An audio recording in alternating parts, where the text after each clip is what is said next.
Hi guys, happy Friday. So in today's live, we are going to be focusing on pet dogs and different behavioral issues when dealing with your pet, but also introducing that puppy to the pack. We are going to have Canine Dog Training join us, Miss Kaitlin over in Wisconsin. I'm gonna go ahead and add Kaitlin in.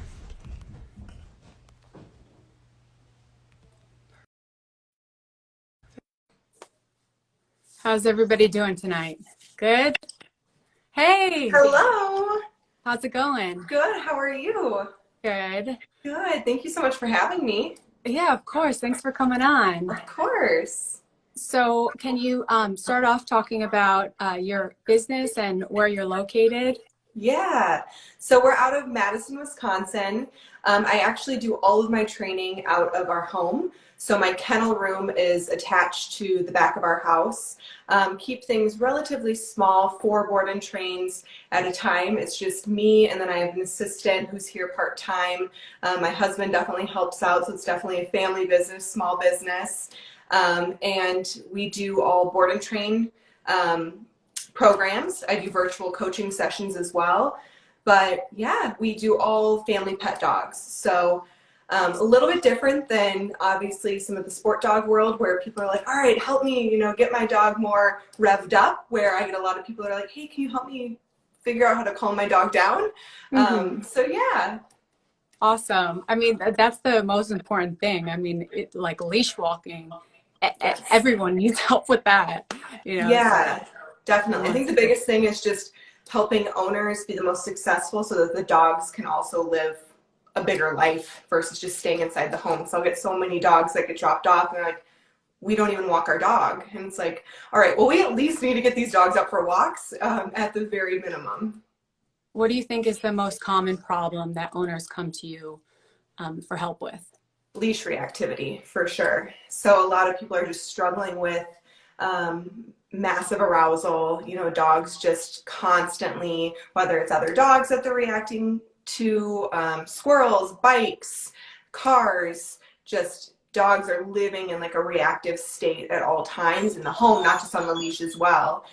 So that's what I get a lot of, Mm-hmm. which obviously some dogs are much more extreme about it, and some just haven't learned yet how to live life with a human, and it's like they're really not reactive dogs whatsoever. They just didn't know how to behave prior. So what's your approach when someone's having that issue with leash reactivity? Yeah, so it's definitely dog dependent. And I think a lot of the times, people see such a drastic change in the dog so quickly. And it's not because we've been out like hunting for dogs to pass by or, let's go to the busiest area and get the dog over things as quickly as possible. It's because the dog almost has a little bit of like sticker shock. They come in and there's immediate structure. So it's just, we come in, we don't jump on my couch, we don't, just everything starts to kind of clean up for them right away. So then they start to be like, okay, all of those options were taken away from me. What do I do? And then they look to me for that guidance and leadership and stuff like that. So that's always kind of how I start things off is let's teach a dog how to be in a room with a human and start to realize there is someone at the end of that leash. And then we have some really good foundation laid so that when we go out and we're actually working on some of the more intense stuff, we already have a little bit of an understanding and a relationship built up with those boundaries. So obviously some dogs are much, much more intense than others. And then there's some where it's like, a 7-month-old puppy who's like, of course they're going to act like that. They should be acting like that. Mm-hmm. That make things a whole lot easier than, your 6-year-old dogs that come in that have been in dog fights and stuff like that. Mm-hmm. So are the majority of the clients uh, board and train? Yes. Yep. Every client Okay. that I work with is on board and trained. So my shortest program is just like my 1-week puppy foundational. So we do engagement stuff, a little bit of leash walking, very, very much of like tiny snippet of just to get the owner started basically. And then my 2 week is kind of for like what I consider my cupcake dogs, that, you know, are learning their on and off leash obedience and mindset work, but no major behavioral issues. And then 3 week and above, dependent on the dog and talking to the owner and stuff, would be more of like behavior modification. Okay. Yeah. So question, do you have any senior dogs that you train? I don't have any in right now. The oldest that I had in my board and train was an 11-year-old dog. And I will say, just because the dogs are working day in and day out, and not all day long, obviously the dogs wouldn't be able to handle that. I felt like an extensive board and train program wasn't quite the right fit for that dog. So we took things a little bit easier. But I know people say you can't teach old dogs new tricks, but I don't totally think that that's true. I think that sometimes things can be much more challenging and there's going to be certain behaviors that they might kind of hold on to for the rest of their life. But I think any dog can learn something new. Mm-hmm. Absolutely. Yeah. Okay. Nala, the Black Shepherd, is live right now. My big dog has anxiety when she sees our other smaller dogs in public and she's not next to him. What can I do? She barks and cries really loud. So a couple thoughts on that is, first off, what do things look like in the home? So is she a big window watcher and every time someone goes by or a squirrel goes by, it's immediately like, oh, I'm on it, I'm, you know, stalking it, or I'm starting to get vocal or something like that? Is it little stuff like, is she immediately trying to go out the doorway in front of you? I know a lot of times people are like looking for that, tell me how to fix it, but it all connects. So really thinking about what could be connecting to your dog's overall issues and state of mind is really important. But what I would do to start, if you're, you know, out in public, obviously you're walking your dog and things like that, I would really start by creating more space for your dog. So don't get into this, you know, we need to get closer and closer and closer. I would advocate for your dog by, hey, we're going to head this way, you know, working on getting their engagement back with you, rewarding for the engagement, but definitely interrupting with any sort of like massive intensity towards the smaller dogs. It sounds like she's okay with everything else and is very obedient, just the small dogs. And okay. Yeah, so if it's just the small dogs, there might be some prey drive stuff going on there. If that's what I'm understanding correctly. She's an outside dog and Mickey is an inside dog. Oh, so it's one of her other dogs that she's being reactive to, it sounds like? Yeah. Okay, well, I would work on definitely coexistence first before, you know, obviously trying to integrate them together. And I would still hold that same practice as if it's another dog in the home, whether it's an inside or outside dog, of working them through it on leash first, maybe long line second, working on, you know, recalling away from the situation, focusing on handler awareness versus like the other dog, the other dog, the other dog. So you're gonna have to find something that really motivates the reactive dog to kind of come back and focus with you as the handler, and definitely addressing for any major arousal, whether that's with a leash pop or your e-collar, depending on what you're training with. Okay, thank you for that. Yeah. Okay, for the big dogs, small dogs, let's talk about that. How do you Sure. introduce a new dog into the home when you already have a dog? So someone's bringing a new dog home and they already have like a resident dog. Mm-hmm.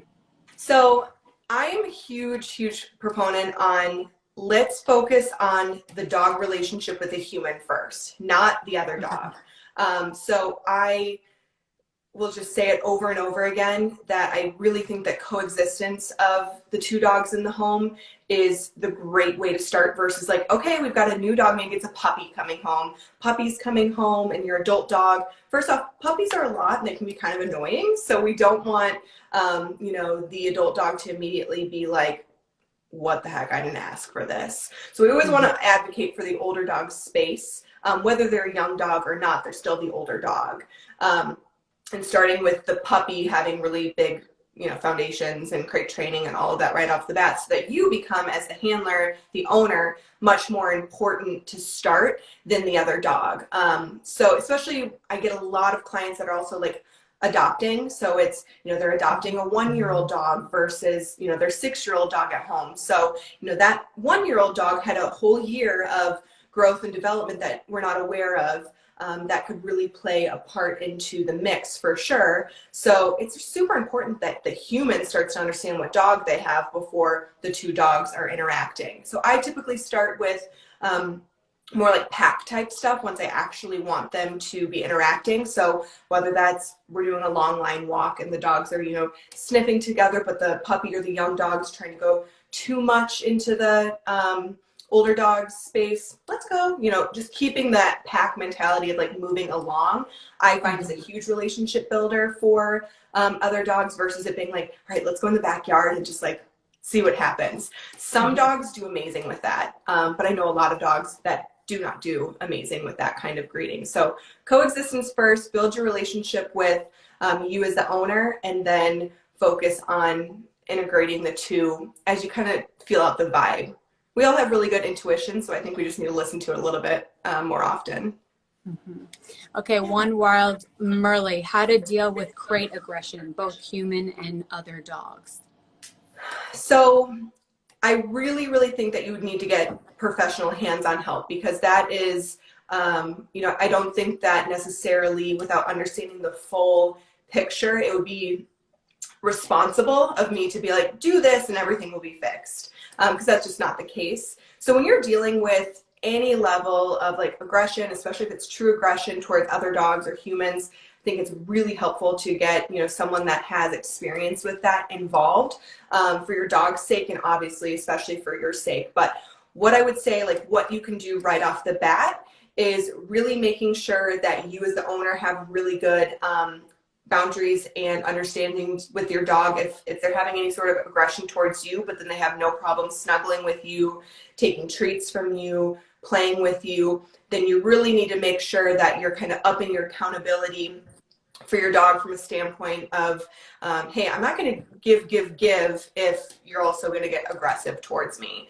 So that might be a matter of, reining in a little bit of your affection that you're giving them, tightening up some of the basics of, hey, are you dragging me on leash? Are you, dragging me through it says not towards the handler, just new people. Okay. So that's good. I'm glad it's not towards the handler. That's awesome.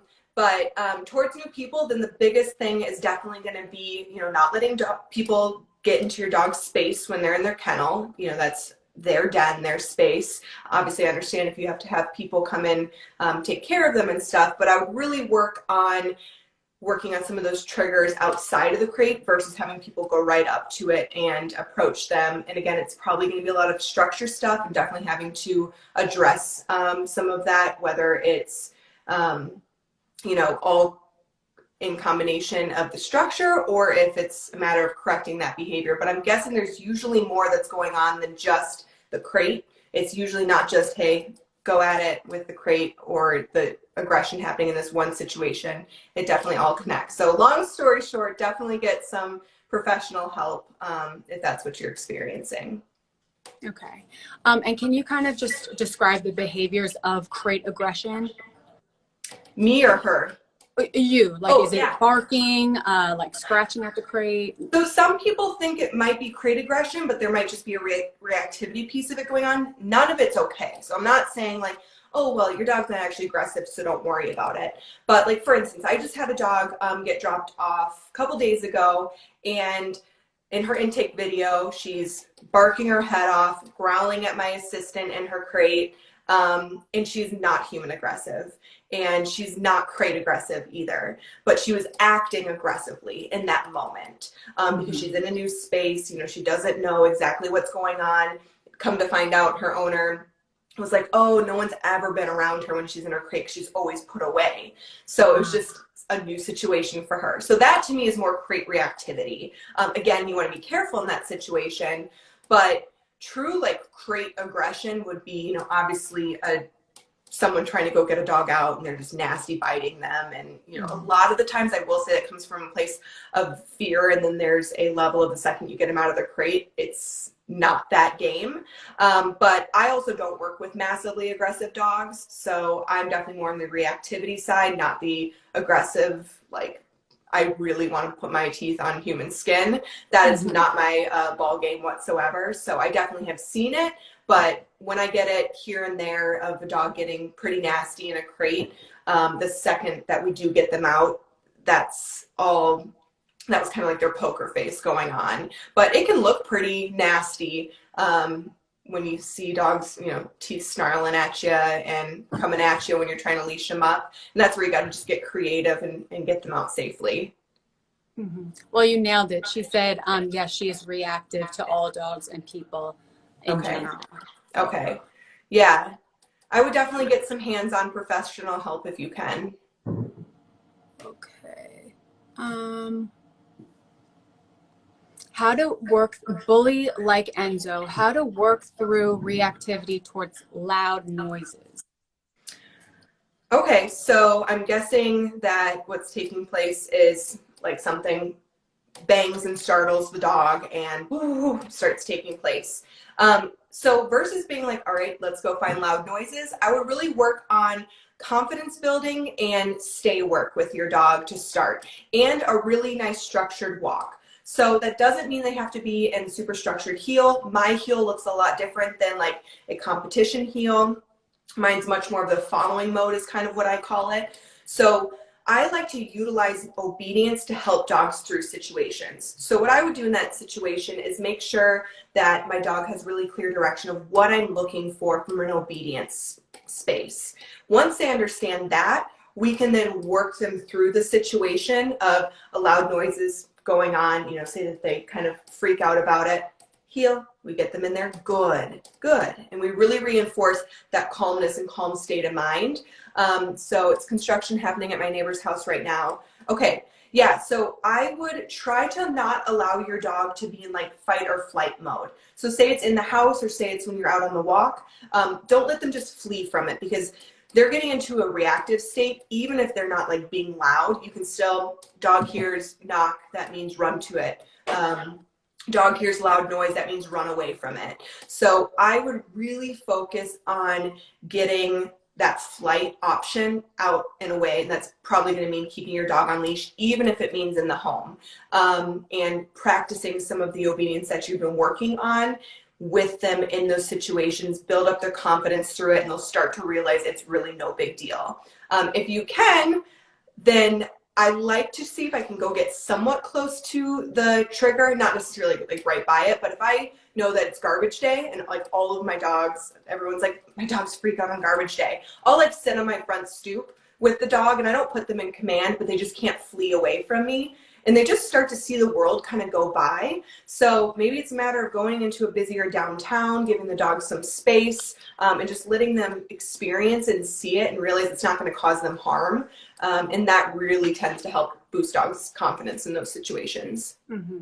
And if the construction is happening at the neighbor's house, say the dog is hearing it inside the home, what should you do? So I would do kind of the same thing, actually. So they don't need to visualize it. It does help sometimes if you can get that visual for them as well, but they don't need that. So what I would do is I would still take away that opportunity to flee. So say the dog is like on the couch or something and they hear the noise and they're like, well, I'm going to beeline it under the bed and go hide, or I'm going to go bark my head off at the door. Let's take away those options, put them on leash, and even if it's a matter of them just having to hang out by you and just go through the motions of, it might be a little overwhelming and scary at first, but hey, I've got your back, and we can't tell our dogs that, unfortunately, so we have to show them. So I would just really take away that fight or flight and give direction as clear as you can. And maybe it is teaching your dog place so that they have something to do when there's some of those triggers. But the more that we can just take those options away and show our dog, hey, I've got you, they really get confident in those kinds of situations, even if they don't love it. It's just like the vacuum cleaner. It's very similar to that kind of stuff. Awesome.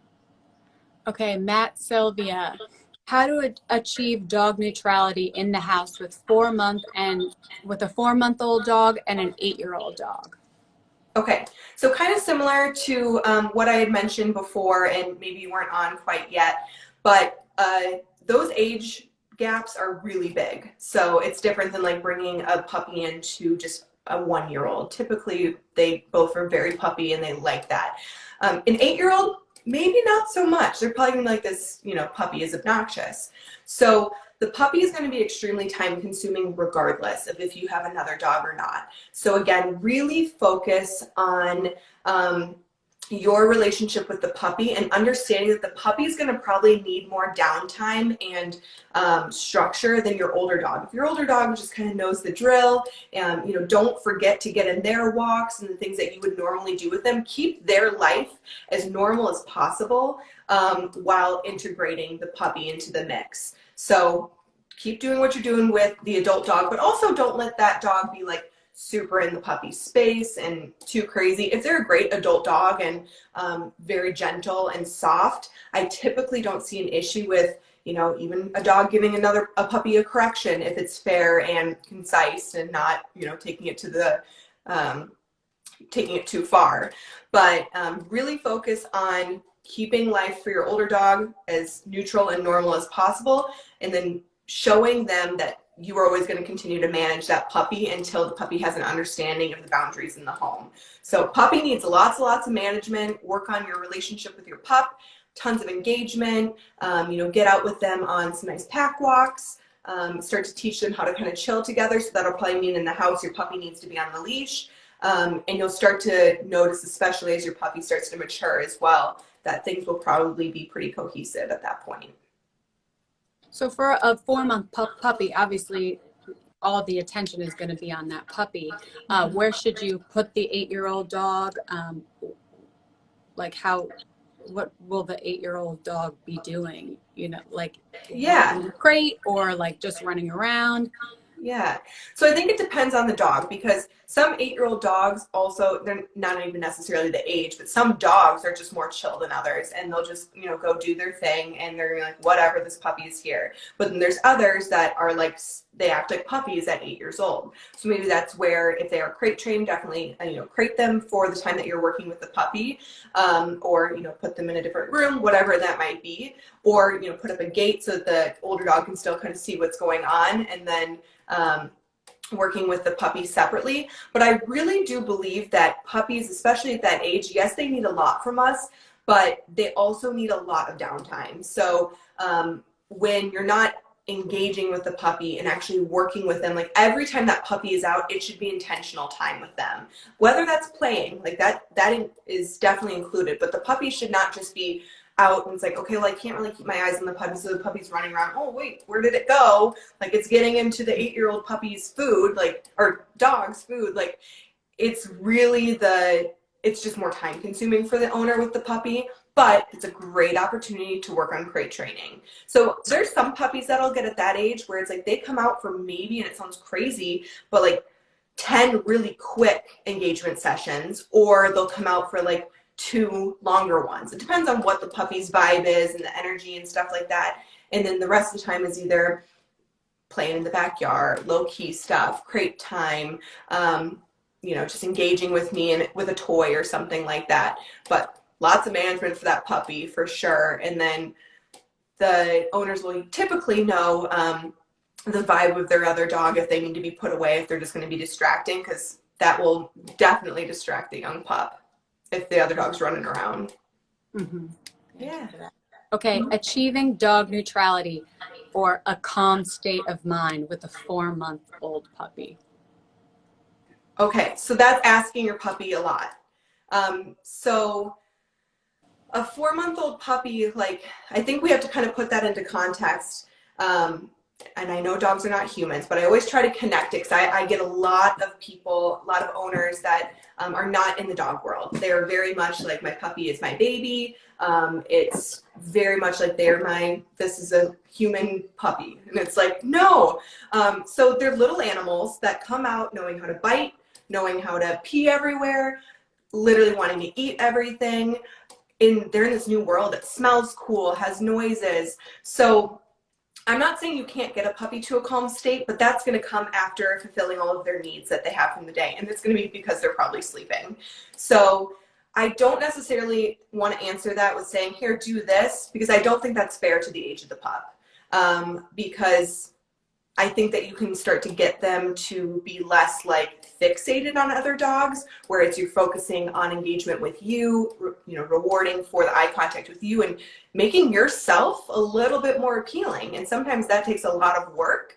But once you get there, it's crazy how quickly that can, your little puppy staring up at you and they don't care what's going on around them because of all that focus work and engagement that you've done as a foundation. So start there, really, really focus on that engagement. I have a couple videos on my Instagram page, on my little guides. It's everything puppies. And it's just teaching little puppies how to get engaged with you, like on day one. Both of these videos are my first interaction with the puppies, and they're like staring at me immediately. So I would check some of that kind of stuff out versus worrying about getting your dog into, or your puppy into a super calm state of mind at that age. I'm all about calm state of minds, but 4-month-old is, we have to really evaluate our, basically what we can consider that age to do.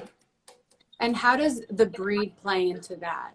And I remember when Reiko was 4 months, it took a lot to get her to be tired. We were training, walking. It was a lot. Like with the dogs that you train, what are some of the things that you notice, say, like about a Labrador and a Chihuahua, like their energy level, keeping that calm state or trying? Definitely. So I think breed plays a huge part. You'll actually get, and I don't know if it's a lot of trainers or a lot of people that are like, don't think about the breed. Yes, think about the breed. That is a huge component of, what makes up the dog. So, for instance, I just had a little French Bulldog puppy, and she goes full, like 100% right away. And then like 3 minutes later, she's like exhausted from a little bit of engagement work. And then I had like more of a field lab,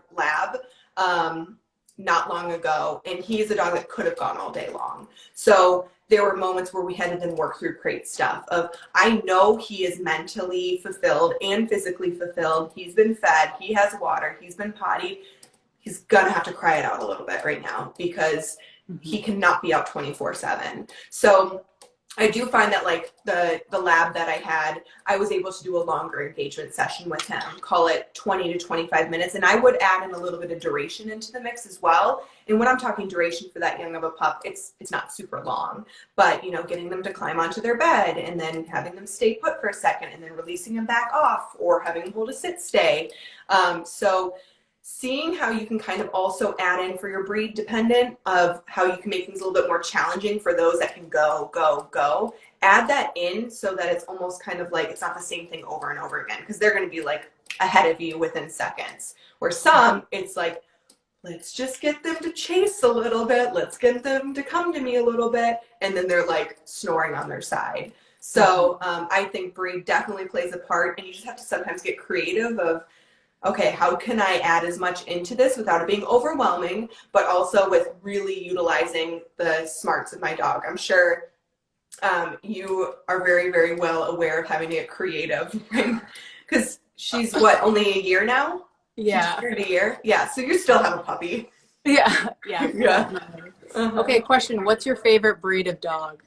Ooh, so I'm gonna list 10. I'm just kidding. But I really, really am a bully breed lover and advocate for sure. But with that being said, I have never probably experienced a very, very well-bred one. So there's a handful that I can think of on the top of my head that I've worked with that I'm like, the owner got really lucky with the genetics of this dog. So I think for sure the American Pit Bull Terrier would be my top favorite if I have really experienced a solid one myself. I've seen them, I've seen videos and at a couple different seminars that I've been to, but I have never trained a very, very well-bred bully, unfortunately. But I'm a bully breed fan through and through. Awesome. How can you tell if a dog is, not bred well and there's something going on there genetically? Yeah. Or it's just like the owner didn't put in the training?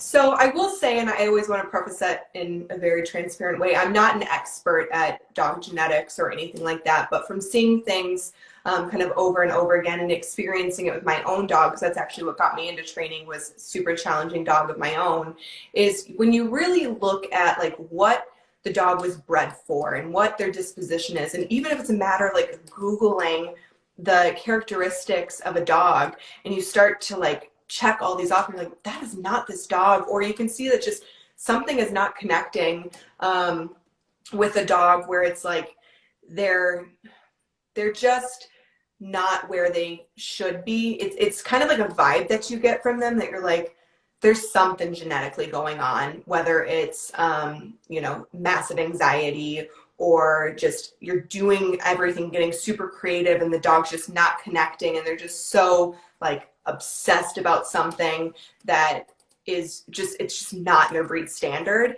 That's typically when I'm like, something's got to be going on. And it's unfortunate how many, you know, breeds we're seeing too that either has like major human reactivity. It's like, that dog is not supposed to have like major human issues. So then you kind of think of, is it a combination of genetics, you know, developmental periods where they just missed all of this, or, you know, their owners thought they were doing a really awesome job with socializing and it was either underdone or overdone.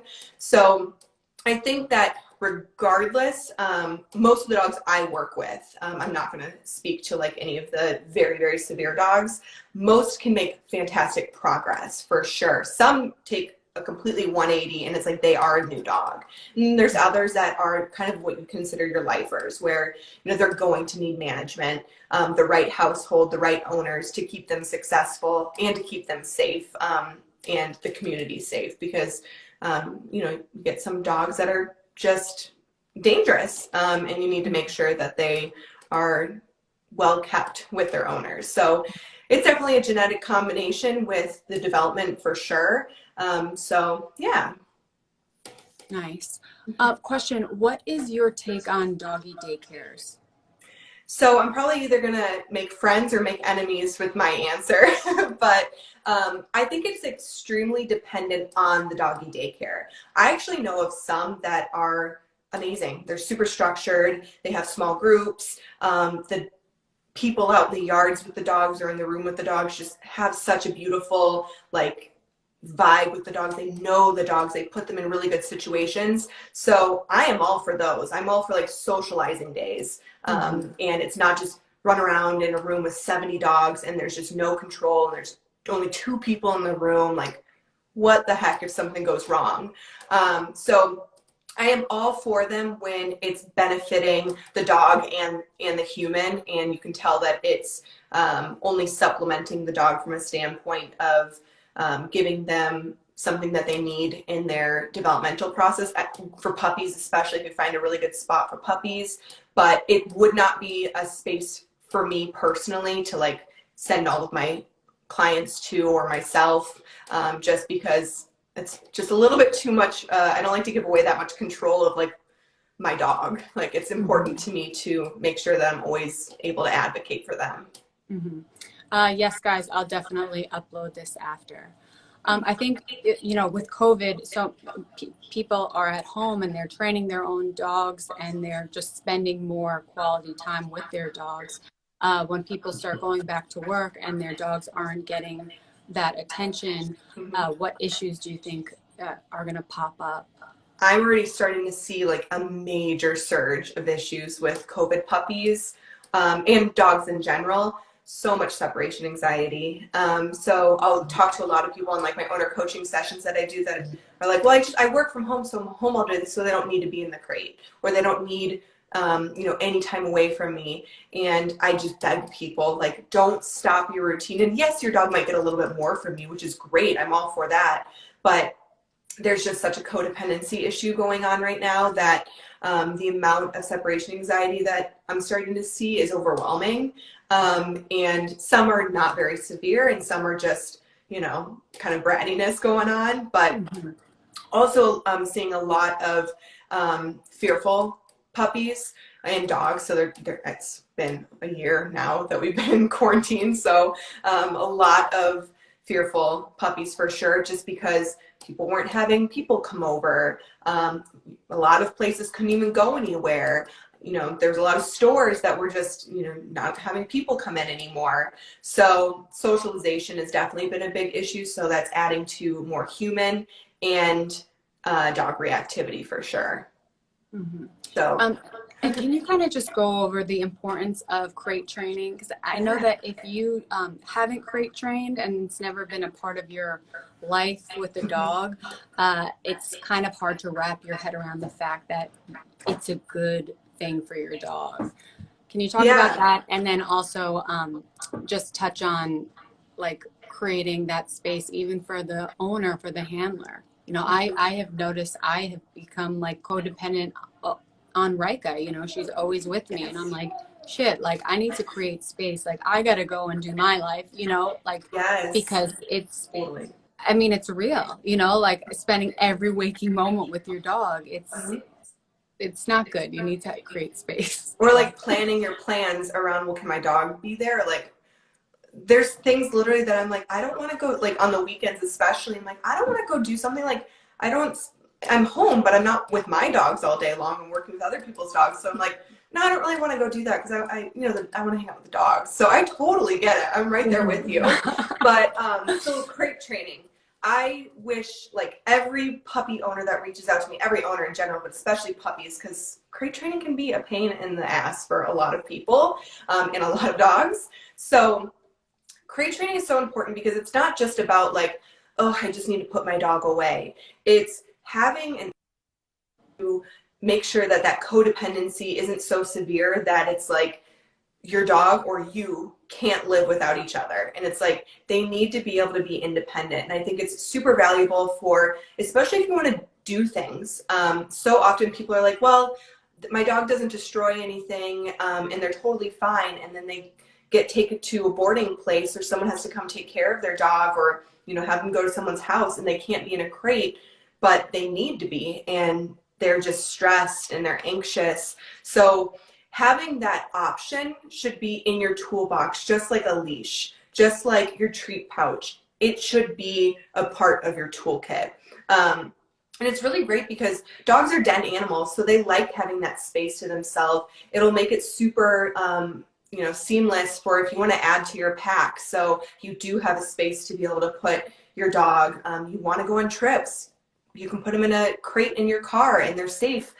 You can put them in a hotel that's allowing dogs, obviously, and you know they're safe in there. They're not eating something that they shouldn't be. So it's less about necessarily like, oh, I just need to put my dog away, but more about like what value does it also bring me and my dog. So I know that's kind of like a, you know, big picture answer, but I can't. You got it. Yeah. I literally can't say enough about crate training. It's just such a great thing to have. And then I think we kind of already talked about the second portion of that question of like, yes, we do have to have our own lives outside of our dogs, even though sometimes that's hard. Exactly. Okay. My dog had a biting accident at the age of 3 months. Now she's 6 months old and very afraid of other dogs. What should I do? So I'm curious on if, when it says biting incident, if the 3-month-old puppy got bit or if the 3-month-old puppy bit, because 3-month-old puppies can bite too. But so I'm going to assume, and if you answer, let us know, that the puppy got bit and now it's really afraid of other dogs. So 6 months old, yay. I'm glad you still have lots of time to work your puppy through this. It just might be a slow process. So puppies go through multiple fear periods. You're actually probably rounding into your next one. So, you know, that fearfulness might be coming from a lot of different avenues and definitely that incident, but let's also not hold on to it for too long because it probably brought trauma to you as the human and also to the dog. So I think the second that we can also kind of like, okay, it happened, we need to grow and move on from it and let's continue to build up confidence. So my recommendation would be don't force direct interactions on your puppy right now. Just take them places where there will be other dogs and show them that, you know, it's not so scary having them around. And then maybe finding a friend that you can take walks with. But again, no direct interactions at this point. Your puppy doesn't need that if they're going through this stage of being quite fearful and starting to show, hey, look, nothing's happening. We've got you. Finding a really balanced dog that might be able to, at around the same age, 5 to 8 months old would be great, and getting them out of their shell a little bit, but also not babying them through the situation. So if you do find a dog that's a really good match and it's not going to like bully your puppy and they're about the same age, let them get some interaction going. And she might be kind of scared, but it's okay, you've got it. That's the last thing you want to do, because you don't want to coddle that insecure state of mind. What I would do is I would go out in the yard, because I get some puppies that are like that. I actually just had one, and he'll be coming back for another 2 weeks in July, that was like either terrified or like malicious with other dogs. And he's just this tiny puppy. He just had no sense of what he was supposed to be. I don't even think he knew he was a dog at this point. So when he would get super insecure, he had already gotten a little bit of a connection to me. So I would go into the yard and go like, let's go. And I would start like walking with the dogs and moving with them. And they start to realize, oh, I like this. This is fun. And that interaction will kind of organically start. So again, get the right dog. Don't go find, a 6-year-old dog that's had, leash reactivity for its whole life and be like, here, puppy, enjoy. But definitely help get them out of their shell in that kind of way. So taking them, experiencing positive experiences, and then around another balanced pup. Awesome. Okay, Henlo Menlo. I've tried to bite the vet each time I go, even on anxiety medication. Tips on muzzle training for beginners. Yes. So what I would say is the type of muzzle definitely matters. So some sort of basket muzzle. You don't want, and again, this is just my personal opinion and experience. I know some people love the closed mouth cloth ones, but I personally like to, the dog to be able to have breathability and being able to eat through it so we can, give them food. So what I would start with is get your dog comfortable, like putting their head in or through something. So I'll often use like a slip lead or a collar to start, and just hold the treat out here and have the dog put their head through that. Good. We're really marking it for that. And then I'll start with the muzzle. We're hand feeding them out of it. Good. Not worried about putting it on them at this point. This is, again, weeks and weeks of like having them eat their meals out of it. Then you put one strap up. Good. And then having them, put their mouth in, you build a little bit of duration, and then reward out of it. I have a couple videos on my YouTube of muzzle conditioning. I've got to say I definitely need to revamp it, but that might definitely get you started. But lots and lots of positive reinforcement with that, so it's not just let's put it on and make them used to it, and then they just get put into situations that they're not confident in whatsoever. Okay, thank you for that. Yeah. Fence fighting when using a baby gate to separate a new dog in multi-dog pack. Wait, is it critical? Oh, okay, fence fighting. Do you recommend putting a puppy fight to separate a pack of dogs and a new puppy? So so here and there, I'll use a gate from the standpoint of if I want just have that as a backup for like another dog to visualize the other dog. But I don't like to use that because I find often that it's almost kind of like a band-aid and not addressing what we actually have going on. So I am very, very much all about pack leadership. If you have multiple dogs, they need to understand that your direction is above everything else. So I do a lot of long line work in the house with dogs. So I think a lot of times people forget that you can work with your dog quite often in the home on leash. So many people think that leash is just for like outside, or if we're just doing like a training session, but utilizing that leash for in the instance you need to go, get a dog out of a situation or whatever it may be is super important. But with multiple dogs, you need to create some sort of boundaries, whether that's teaching them a nice solid go so that they kind of like move out of your space, whether that's utilizing your crate, place beds, go lay down, whether that's anywhere. They just need to understand that, hey, I'm giving one dog affection, you're going to come in and beg for it. No, I want my hand out and saying no to be enough for the dog. And that comes with working with each dog individually, adding one into the mix and setting those types of situations up. So when we adopted our female, it was imperative that I had very clear boundaries with my two dogs because my male can be extremely intense. So it's a matter of making sure I set that kind of stuff up. I'm giving her affection. He starts walking over, no, go. So sometimes I think a lot of times people think that it's like, well, I sound like a drill sergeant in my house. But it's not the case. It's like my dogs can just live such bigger lives because we're not having dog fights in the house. They're not running all over the place and being crazy, but they can be at liberty and make very good decisions because they understand the boundaries. So I think that should be your key focus. The gate can be used while you're kind of figuring everything out for sure. Always safety first, but don't have that be your solution is my recommendation. Okay, thank you. Yeah. All right, how to break up a dog fight. So I'm going to just preface this by saying let's hopefully not have a dog fight. That's first and foremost. Knock on wood, I've never had like an actual dog fight or anything like that with any of the dogs, but I would know how to handle it if needed, and it's not a fun situation. At the end of the day, you have to understand that if it is a true dog fight and like, you know, the dogs aren't doing just a quick correction and they're moving on, you need to step in as calm as you possibly can. And I know that is so hard because immediately you just want to like yell and be like, oh my God, stop. But you want to try to stay as calm as possible. If you know that there's some intensity of dogs, always have some sort of slip lead around available for that kind of situation. Because at that point, if you try to do something where it's like a pet corrector that makes a loud noise or saying hey or clapping, it's just not going to be enough to break up a true dog fight. So you'd want to go and try to address the one you really believe is the main aggressor that is just like not going to stop, and get that slip lead around their neck. And you have to basically make breathing more important than fighting at that point. So it's really not a pretty sight whatsoever, but if having a dog feel a little bit uncomfortable for a moment of, you know, some restriction versus killing or severely injuring another dog, that's what I would recommend to step in for that. Mm-hmm.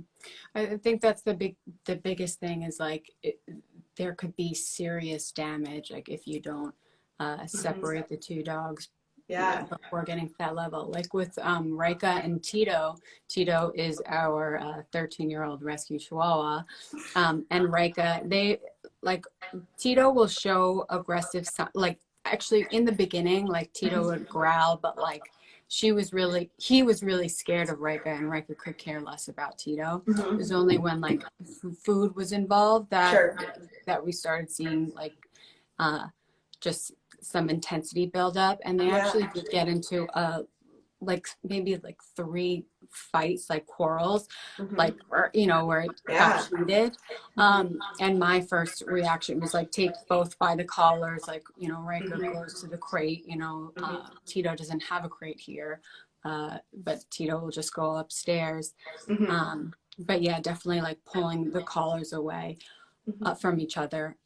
But my little brother actually got bit by Rika because it happened so fast. And his first reaction was to take his hand and like put it into Rika's mouth because Rika had Tito like that. You know, and Rika could, yes, she's small. I mean, she could kill Tito.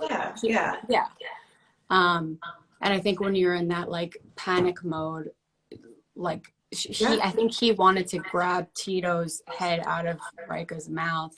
He ended up getting bit like really bad. I know that happens so often, and that's why, you know, either way, none of it's pretty. Like we can all agree none of us want to break up a dog fight or see a dog fight. So someone is going to be uncomfortable, and if we can avoid as much damage as possible, that is always going to be the key. And, you know, getting a slip lead really high up on the dog's neck, making it slightly uncomfortable for a moment, and no one is massively hurt, hopefully.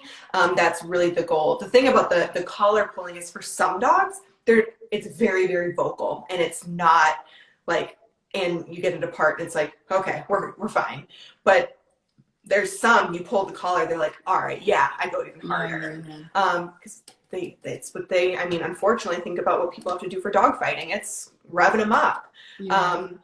So yeah, I never wish that upon anyone. I've had a couple clients that have been severely injured by breaking up some of their, dog fights in their home.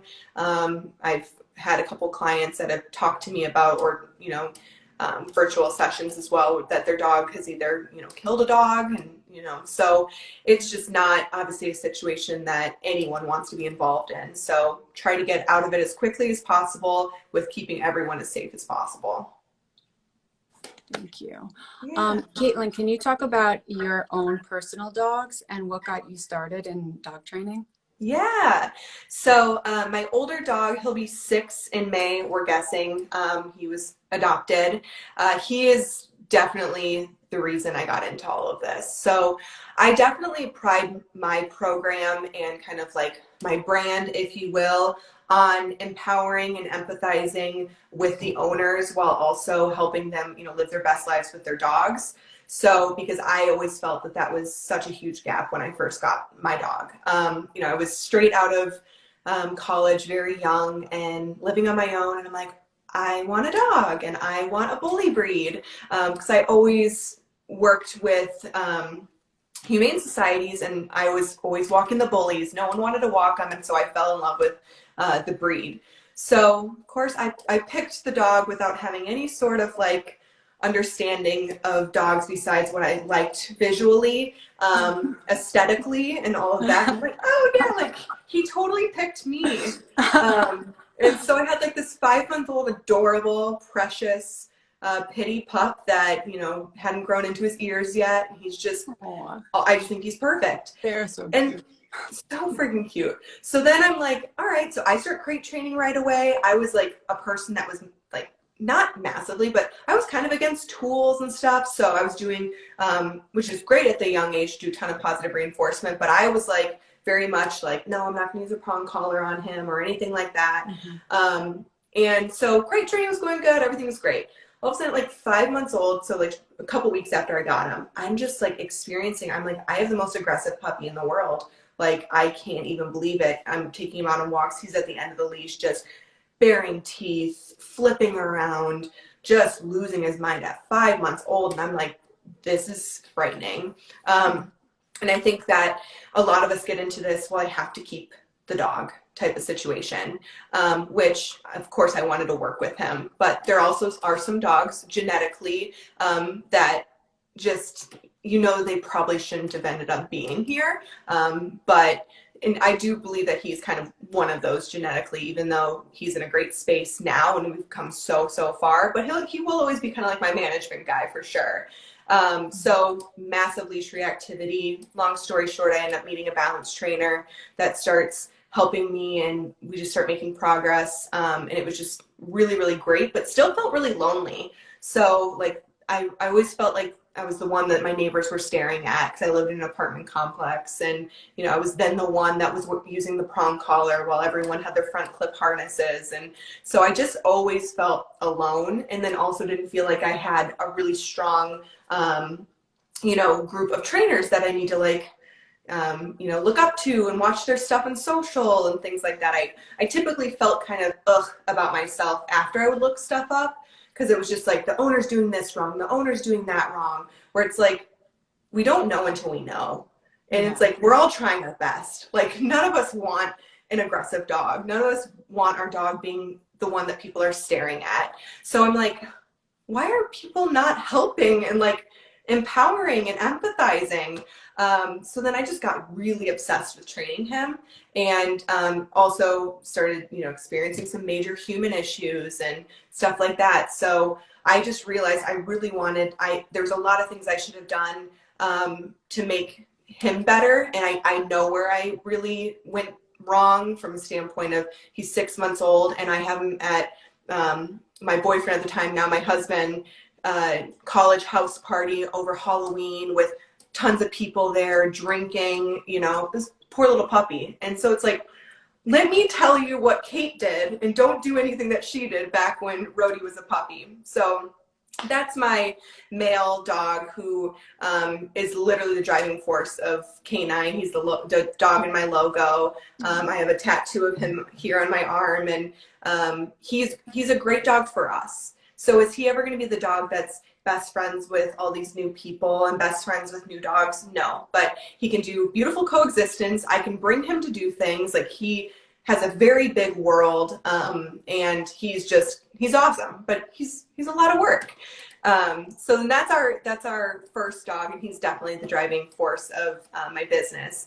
And then our female, Birdie, she's my quirky one, and people are like, more Birdie content, please. She's just like fun and easy, and just this blender dog. Also was we also fostered her and then ended up adopting her, but she's just like 8 different breeds. Like, she's easy, and she's so great, and she's so fun. And they do amazing together. We actually did not let them have any direct interactions, so that's why I'm such a advocate for coexistence first for 3 months. So they did a ton of stuff together, but we did not let any like play interactions for a solid 3 months. And it was one time we were off doing long line stuff with the dogs, and I just read Rhody's body language, and he was just soft and just super interested in her in a very like, okay, I have to like take my, owner hat off and put my trainer hat off, and like, he's in a really good space, like he can do this. But when you see your dog do things that you really scare you, it's hard to kind of like, oh, should I let my guard down? So they ended up like playing for the first time, and it was like beautiful back and forth play, and I'm just like in tears, just like so happy and stuff like that.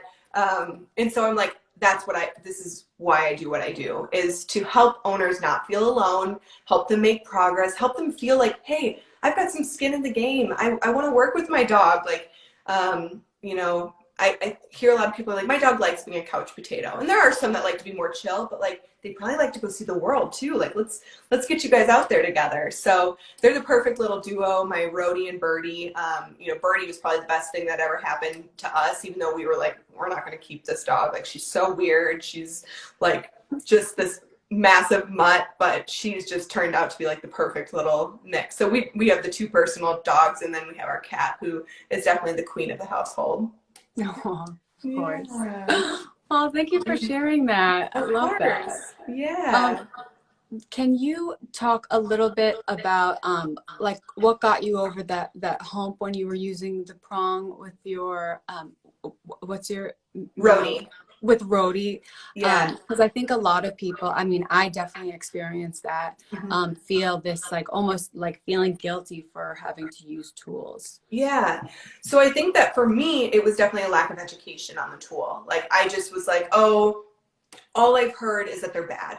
They're going to cause injury. They're going to be the embedded collar that you see on like certain commercials. And, a lot of veterinarians, unfortunately, not all, are very much like, don't ever use any tools, or, unless it's a harness.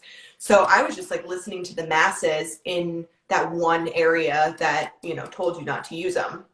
And then I had someone just properly introduce me to one, and I'm definitely a very open-minded person. So when someone was like, hey, are you open to a prong? I'm like, sure, just educate me on it. Yeah. And so they started showing me, and I'm like, oh my gosh, I can be so much softer and so much clearer on this than I'm like, he was raw from his harness. He was just like, because I would take him on runs too, just bloody. I'm like, how is this comfortable? It's not. So once I started really understanding how to utilize it and the progress it made for not only me and him, but like that I can continue to work upon that, that in itself, it spoke for itself, honestly. When you use a high quality collar, fitted properly, and definitely use it for what it's supposed to do. I've never had, and again, never say never, but I've never had a dog that's just like, you'll get some that are very nervous about something at first, or like, oh my gosh, this is a new sensation. But every single dog with a tool that's introduced properly can do very, very well on it. So it was just an education piece for me that I didn't understand. And that's why I'm such a proponent of trying to educate on my page as much as possible, even though, I'll still get tons of hate every single day about, utilizing tools. But It's not about me. It's about helping people. And I think a lot of the times owners feel guilty that like, well, Kaitlin can walk my dog on just a slip lead, and I need the prong and I need the e-collar, and that's okay. Like I think that there's always this like thought of losing the tools. And for a lot of owners, their dog is not always their number one priority or number one thought. A lot of my owners have kids. A lot of my owners have their full-time job. So working with their dog day in and day out is not what they are able to do. So being able to go out and enjoy a walk with your dog, and it means that you have to put a prong collar on them to not have them pull like crazy, and you can communicate with them well. There's no reason that someone should be making someone feel less than because of that. And I truly believe that, because a lot of my owners, I can tell, not as much anymore, but when I first started, before I really started putting the boundary of like, hey, I'm a prong and e-collar program, and that's just what I do. You don't have to work with me, but this is what I do. So the second that I kind of started putting those boundaries, it was like the owners were feeling empowered, and they're like, cool, I can use tools, and like Kaitlin's gonna be giving me permission to do so. So yeah. Well, I think you do an awesome job sharing, your use of tools and normalizing it. Yeah. Thank you. I keep it appreciate up, that. because Thank you so much.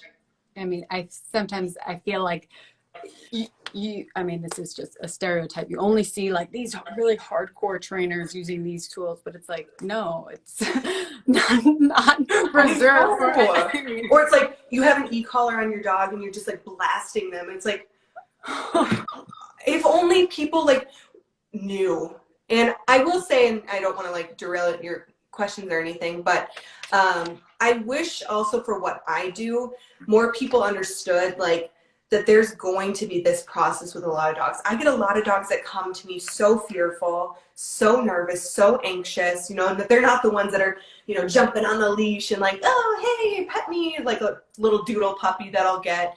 And like, for instance, I have one in right now she's coming out of her shell and she's doing beautifully, but people will take that out of context immediately. They're like, the e-collar did that. And it's like, it 100% didn't. Literally, the e-collar is helping the process so much. So I could get really like frustrated about that when I get people that are like, you're just, shutting these dogs down. And I'm like, okay, ask their owners if I'm just shutting their dogs down, because they're literally out off leash hiking with their dog, going on trips with their dog. So I'm going to continue to normalize as much as I possibly can. Yes, keep it up. The one thing I noticed, like now being in New York in the winter, like there's a danger factor. Like I have seen people walking their dogs on a harness, and like the dog is pulling so much, like you could slip on ice, freaking crack your head on the street. Like it's not something to play with. Yeah, the pulling is annoying, but like it's so unsafe. Personal boundaries. Like, do I want to walk the dog and be pulled the entire time? But really, like, there could be a serious accident with. 100%. Yeah, we live in Wisconsin, so it's like we have like 6 months of winter. So yeah. If I had a dog pulling me around, I slip on my own as it is. So it's like I don't need a dog to add to the mix as well. And I get a lot of clients of different ages and stuff. So I'm like, when I have my, 65 and above clients and they're getting dragged by their giant lab, I'm like, oh my gosh, I understand why you're not walking him, because you're going to injure yourself. So let's get you walking your dog a little again. Yes. Okay. How can you talk a little bit about your board and train? How long is the standard board and train program from Kate Carter?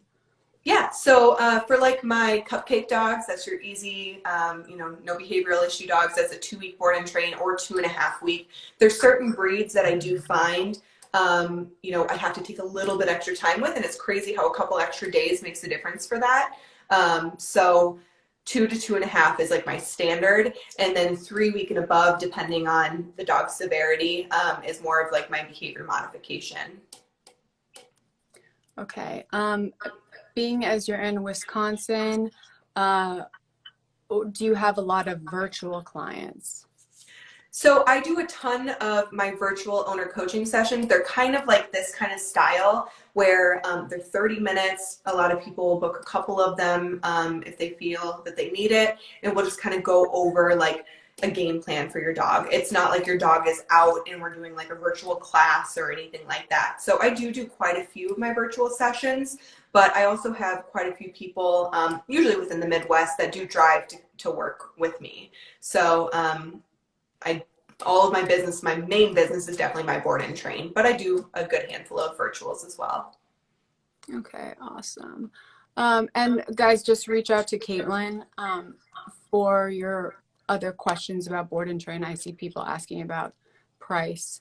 Yeah, it's all on my website too. Awesome. Okay, from Joni, if your dog doesn't eat their food when you put it out, should you take it away? I do. So let's talk about a couple things before I just blanket out there. I would make sure, take into consideration if there's any health stuff going on. So if it's a new thing and your dog's just not eating, definitely check everything with your vet.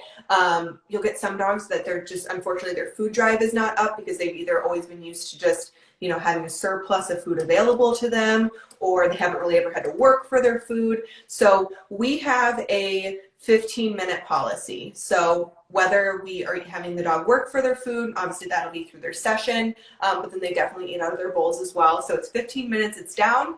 You choose not to eat it. You 100% had that opportunity to eat. It gets put up until your next meal time. So we had an issue with that with both of our dogs at different stages, but especially our female was just like, I'm like, okay, like we know you're healthy. We put it up. Literally her food drive all of the time now. Food goes down, she eats it. We definitely also worked on having her, build up her food drive for wanting to work for it, but I definitely would put it up as long as you've checked off all of the health stuff going on if there's anything. Awesome. Okay, last question. Yeah. What separates you as a dog trainer from others in the industry? Well, I mean, I really do believe that we're all very unique. And I think that the biggest thing is I do not try to be someone else on my page. Like how I'm acting right now is how I'll be on my page. And I love, so many other trainers' videos and stuff like that, but I'll be the person putting where I like totally mess up my words. And I'm like, oh, well, it's just totally me. So I'm just going to put it out there.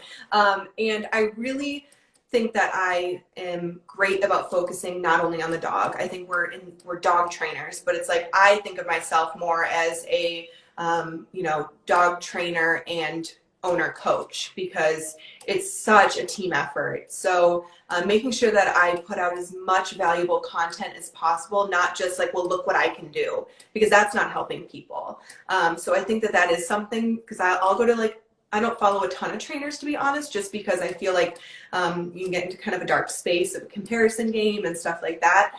But if I'm looking something up, I'm like, show me, help. Like, what is it that you're doing? So I always want to make sure that I'm trying to put as much value out as possible so that owners can be successful with their dogs. Because I want to see more dogs out with their owners, living happy lives, and I want to see their owners enjoying it as well. So that's kind of how I try to build up my brand, is being me, and you're going to either like me or you're not. Either way, it's totally fine. Well, you're doing an awesome job. I feel like I know you, and I can tell that you have made a difference in a lot of people's lives because you have that very comfortable, you're a friend too. Yeah, and I hope they feel that way. Yeah, it's fun because sometimes, a lot of the times, I'll have my owners come drop off and they're like, I feel like I know you. Like, I feel like I want to hug you. I'm like, damn COVID, I would totally hug you right now. So, yeah. Well, so I keep doing that. Yeah, well, keep doing what you're doing. I'm going to post this and I'll talk to you soon. All right, sounds good. Thank you so much. Thank you, Kaitlin. Awesome talking to you. You too. Bye. Bye.